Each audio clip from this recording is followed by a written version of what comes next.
여러분, 기도가 무엇이라고 생각하십니까? 실존주의 철학자 스웨렌 키에르케고르는 기도를 이렇게 정의합니다. 기도란 하나님에게 무언가를 요구하는 것이 아니다. 기도하는 사람의 본성을 바꾸는 일이다. 이렇게 기도를 정의합니다.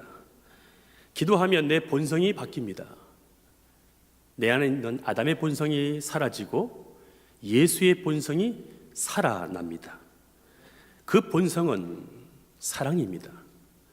내 안에 아담의 본성이 사라지고 예수의 본성이 살아나면 내 안에 사랑이 살아납니다. 그래서 우리가 기도하면 기도할수록 우리 안에 이 사랑이 살아날 것입니다. 남편을 미워한 아내가 있었습니다. 이 남편이 너무 미워서 손에 일이 잡히지가 않았습니다. 그날따라 더 남편이 미웠습니다. 퇴근하고 집에 와서 아내와 대화를 나누고 아내의 마음을 만져주어야 하는데 TV만 봅니다. TV만 보다가 잠을 자버립니다. 그날따라 남편이 너무나 미워졌습니다. 친구들과 수다를 떨어도 화가 풀리지 않았습니다. 그날 밤을 꼬박 새우고 다음날 새벽에 기도하러 예배당에 갔습니다. 기도하다가 하나님의 은혜를 받았습니다. 주체할 수 없는 하나님의 은혜, 감당할 수 없는 하나님의 사랑이 밀려와서 그 여자 성도님의 마음속에 남편을 향한 그의 눈이 바뀌어졌습니다. 남편을 향한 그의 눈이 바뀌어진 것입니다. 다음 날 아침 이 남편은 평생 잊을 수 없는 밥상을 만났습니다. 기도하면 사랑이 살아납니다. 마태복음 17장을 보면 유명한 변화산 이야기가 나옵니다. 예수님이 제자들과 함께 밤에 산에 올라가서 하나님과 교제했습니다. 기도했습니다. 그때 예수님은 자신을 사랑하는 자라고 부르시는 아버지의 음성을 듣게 됩니다. 예수님께서 요단강에서 세례를 받으실 때에도 동일한 음성을 들었습니다.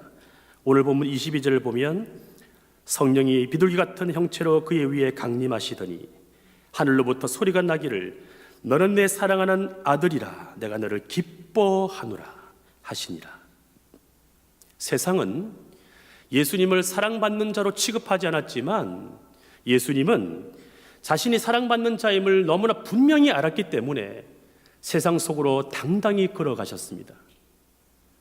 아무리 힘들고 어렵고 시험이 많은 그 광야였지만 예수님은 그 세상 속으로 당당히 들어가셨습니다. 오늘 본문의 이야기는 마태복음에도 나오고 마가복음에도 나오고 누가복음에도 나옵니다. 그런데 이 누가복음에만 나오는 매우 독특한 표현이 있습니다.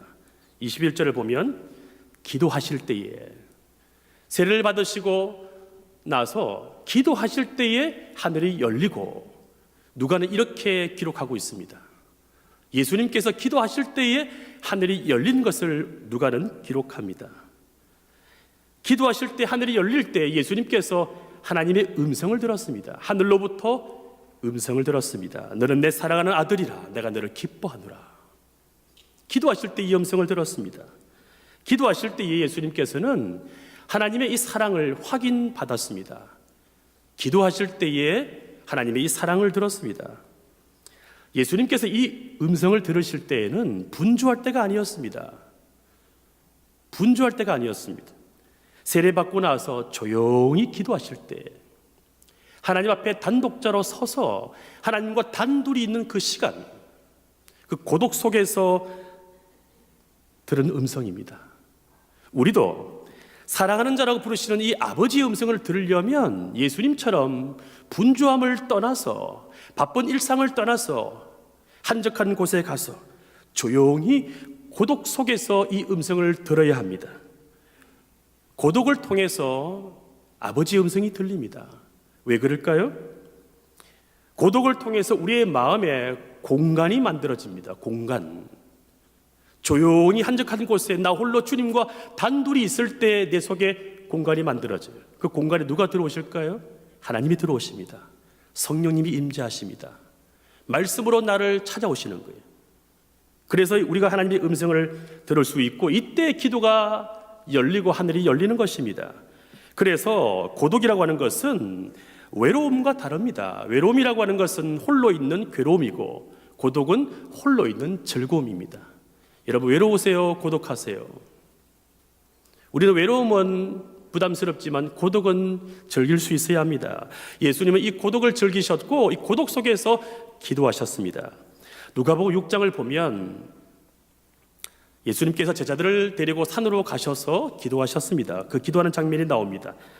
6장 12절로 13절을 보면 이때에 예수께서 기도하시러 산으로 가사 밤이 새도록 하나님께 기도하시고 밝음에 그 제자들을 부르사 그 중에서 12를 택하여 사도라 칭하셨으니, 이 이야기는 밤에 시작되어서 아침을 거쳐서 오후로 이어집니다. 이 순서가 중요합니다. 예수님은 밤중에 뭐 하셨습니까? 기도하셨습니다. 홀로 한적한 곳에서, 동굴 속에서, 골방에서, 그 고독 속에서 예수님은 홀로 기도하셨습니다. 하나님과 제일 먼저 교제했습니다. 유대인들은 밤이 저녁이 하루의 시작이거든요.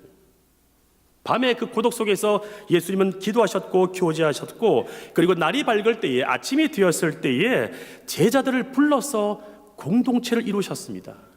그리고 오후에는 그들과 함께 밖으로 나가서 복음을 전파하시고 병자들을 고치시는 사역을 하셨습니다.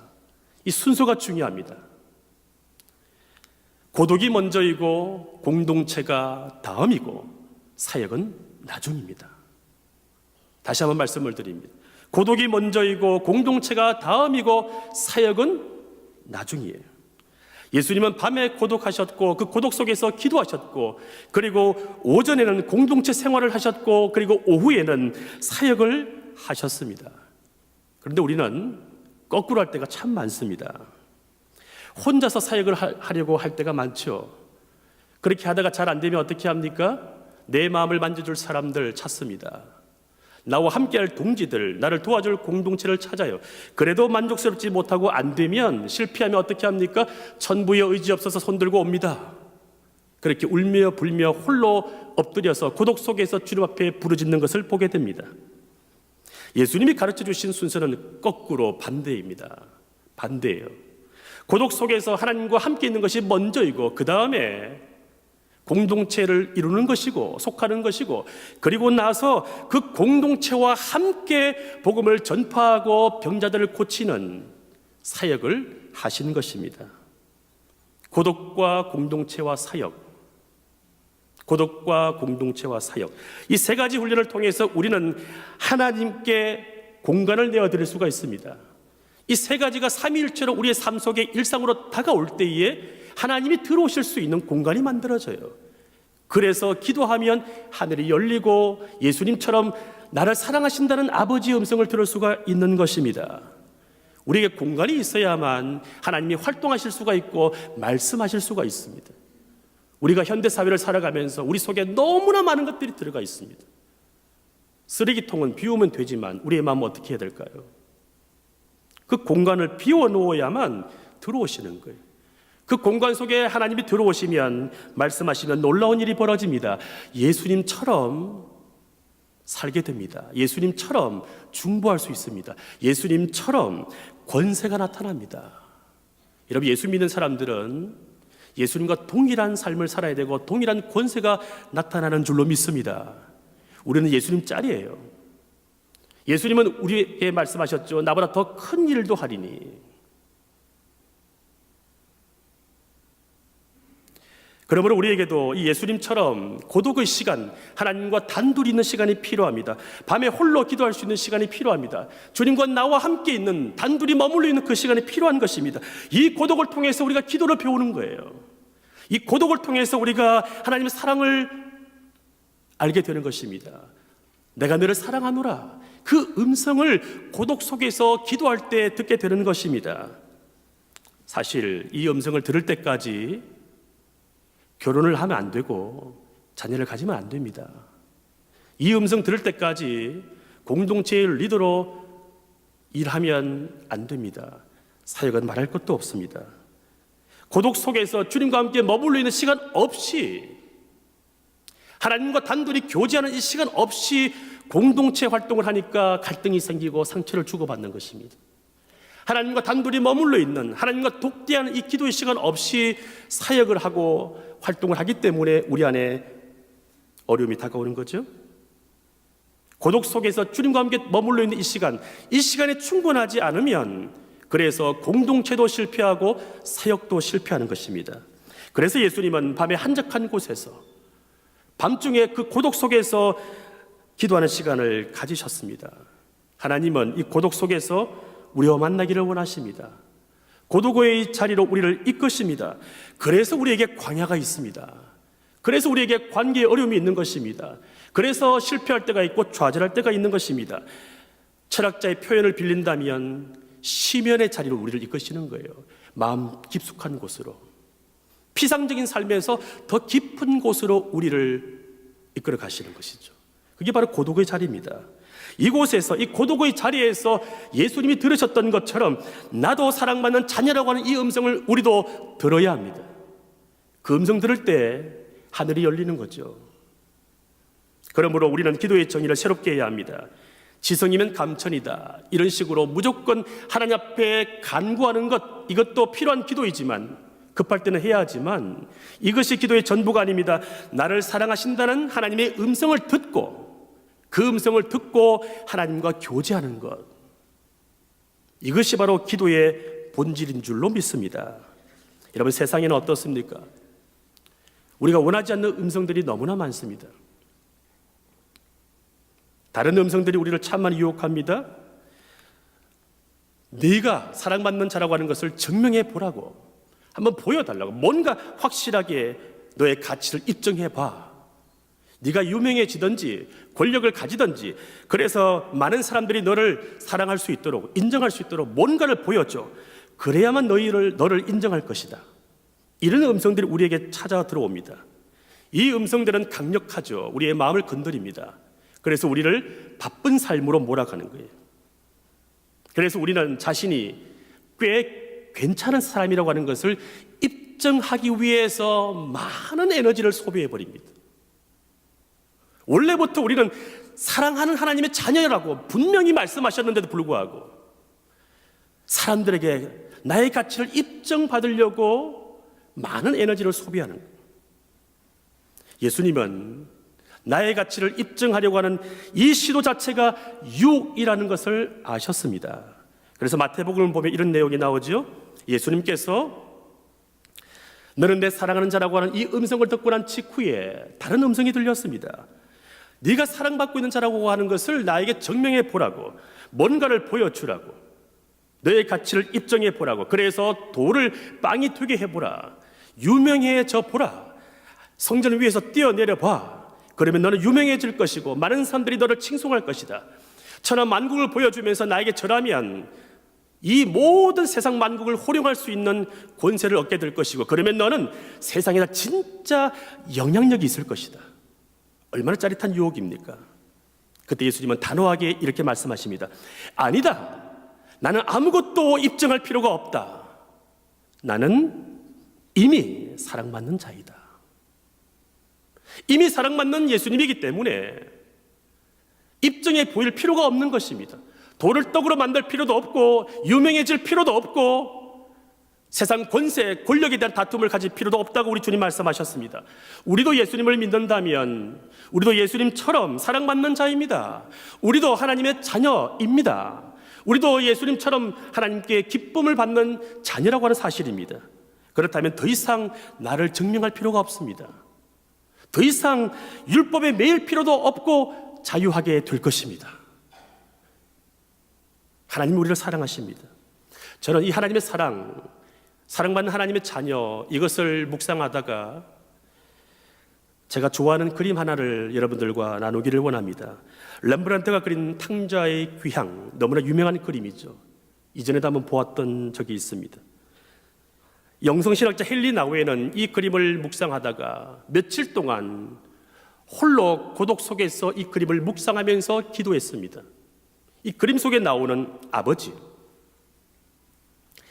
아들을 품고 있는 이 아버지의 마음을 헬린 나우엔이 며칠 동안 고독 속에서 묵상했습니다. 그의 표현은 이렇습니다. 너는 내 사랑하는 자녀다. 너에게 아무것도 묻지 않겠다.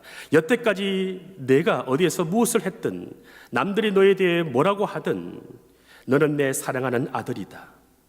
이제 너는 안전하게 내 품 안에 있다. 내가 곧 너의 집이다. 내 이름은 사랑이다. 여러분, 부모나 자녀나 친구나 동료나 어느 누가 우리를 사랑해 주거나 아니면 우리에게 상처를 주기 전부터 또 누가 우리를 거부하거나 혹은 인정하기 전부터 주님이 우리를 사랑하신다고 하는 이 음성은 늘 있었습니다. 우리가 태어나기 전부터 있었고 지금도 있고 우리가 죽고 난 이후에도 있을 것입니다. 우리를 사랑하신다는 이 음성은 처음부터 있었고 영원토록 있을 것입니다. 왜 그렇습니까? 그 음성을 들려주실 분이 우리의 아버지이기 때문에 그렇습니다. 그러므로 내게 남은 시간, 내게 주어진 시간 어떤 의미일까요? 내게 남은 생애 무슨 의미일까요? 저도 하나님을 아버지로 사랑합니다라고 고백하도록 주어진 시간입니다. 지금 우리는 그러므로 사랑 이야기를 쓰고 있는 것입니다. 여러분, 사랑 이야기를 쓰고 있습니까? 그 스토리를 누구와 나누고 있습니까? 하늘을 두루마리 삼고 바다를 먹물 삼아도 한없는 그 하나님의 사랑 어찌다 우리가 말로 표현할 수 있겠습니까?